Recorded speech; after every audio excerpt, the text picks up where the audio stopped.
Live tonight and in focus, it's our breaking news on the channel this evening. The Department of Justice has confirmed that Rajesh and Atul Gupta have been arrested in Dubai. It comes more than 4 months after Interpol put the controversial brothers on their radar. The pair are the prime suspects in the 24.9 million rand Nulane Investment fraud and money laundering case, which will proceed in the Free State High Court in Bloemfontein in September. Online news agency News 24 is reporting that the arrest took place on Friday. All right, let's get reaction now. Joined in the studio by the Department of Justice, Chrispin Phiri, to give us more detail. Crispin, good evening. Good to have you with us tonight. Thank you for having me. How does this process work? To be put on red alert, you would have furnished Interpol with the formal charges. Is that the requirement? So indeed, Interpol would be informed that we believe that there are fugitives of justice who have left the country and are in an international jurisdiction somewhere. And Interpol essentially is like a wide net. Cast wide, and then it narrows in on individuals who would be in a particular jurisdiction.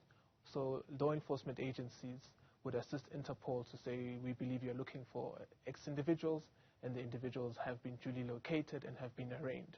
Then from there, what would then happen is the state who has requested the arraignment of those individuals would then produce an extradition request, because now we know exactly where they are.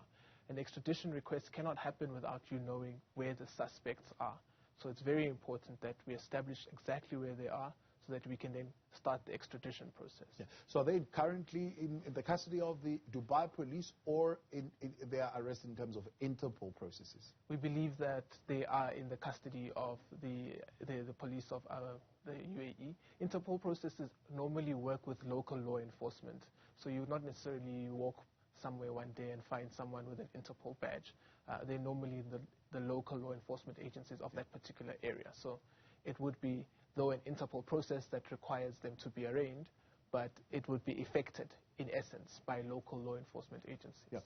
I'm asking that in terms of then local law enforcement processes. So, for example, in South Africa, you cannot be detained for 24 hours without getting a lawyer, representation. You can't be denied bail. We've seen, for example, with the situation with Prophet Shepherd Bushiri, where he was in his country and was allowed bail and all sorts of other things. So how does that work? So that would be the law of the United Arab Emirates, and I'm no expert on the UAE law. But the UAE would be the best to guide us on what the process is now that they have arraigned these individuals on our behalf. And in terms of our bilateral processes, the experts on our side, which would be the National Prosecuting Authority, would know exactly what is required to effect a successful extradition request. Yeah.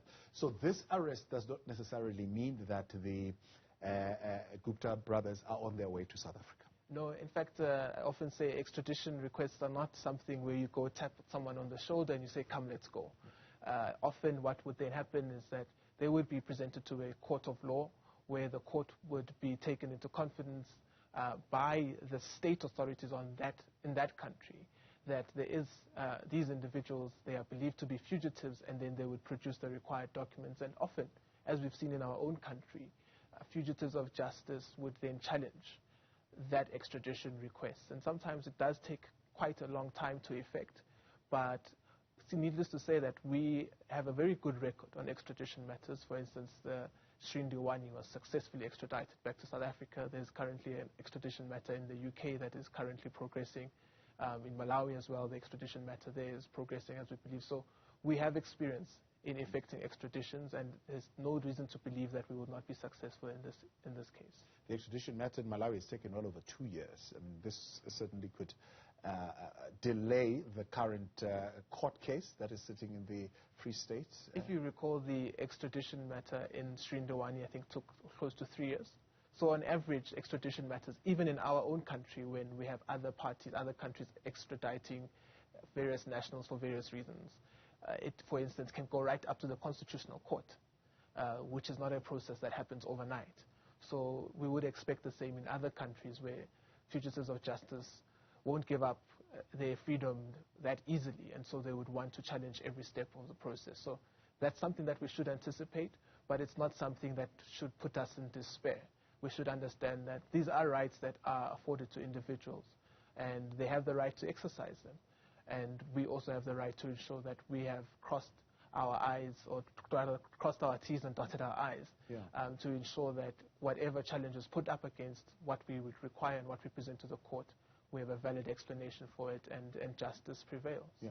Now, News 24 reporting that this arrest was effected on Friday. When were you notified? Well, like I said, we confirmed today through the law enforcement agencies, and I think that's the critical part. I can't vouch for what News 24 said, and in the article as well, I am quoted as saying at the time we couldn't confirm what they were saying. Okay. And what is that process of confirmation? What does it look like? So we would have to receive confirmation from the law enforcement agencies that they do have these individuals in their custody, and then that would then begin the processes of the other law enforcement agencies on our side, putting together what is required for them to effect an extradition. Yeah. As far as the department then is concerned, as the political head of the justice portfolio, what is your role now? We are essentially what we call central authority. And by analogy, we're like a post box. We take this critical information from our law enforcement agencies and we give it to the political authorities on their side, who in turn, in terms of their bilateral treaties, would be required to also furnish it to their local law enforcement agencies. So we are like a post box and we pass on critical information. So at no point are we essentially in the arena. It's always the law enforcement agencies that are doing the work behind the scenes correctly and transmitting it. So tomorrow South Africa is not going to say, well, the minister is not doing nothing about bringing the Guptas to South Africa. Precisely. So what you're saying that you have passed the message to the NPA. It is now the NPA's role, as opposed to get this process going. 100%. I couldn't have said it better myself. I think that's the misconception in South Africa, is that the minister personally goes and fetches individuals. No, it's far from that. It's a process that involves law enforcement agencies, but at a political level, the minister is the one who then transmits the information. And this is so because these are matters that sometimes pertain to international relations between states. And so you do need political principles to interact with each other, so that we ensure that the criminal justice systems align. Because sometimes you find that some criminal justice systems operate in a completely different way. And the best way to understand how that justice system operates is at a policy level. And that's where the political principles play at. But again, for clarity, as far as the South African bilateral with the UAE, you're saying that relationship is tight. There are no gaps in that relationship. We had ratified the UAE treaty, I think, around 2010. And the UAE had ratified it, the Emirati government had ratified it in 2020, July. And we had announced that to the public to say, at least we have now confirmed that this is an application. We now have a bilateral treaty with the UAE. But over and above that, there's also what we call a multilateral instrument, which is the United Nations Convention Against Corruption. And that binds most of the parties, or most countries in the country who are, not in the world rather, who are represented by the UN or are representatives of the UN.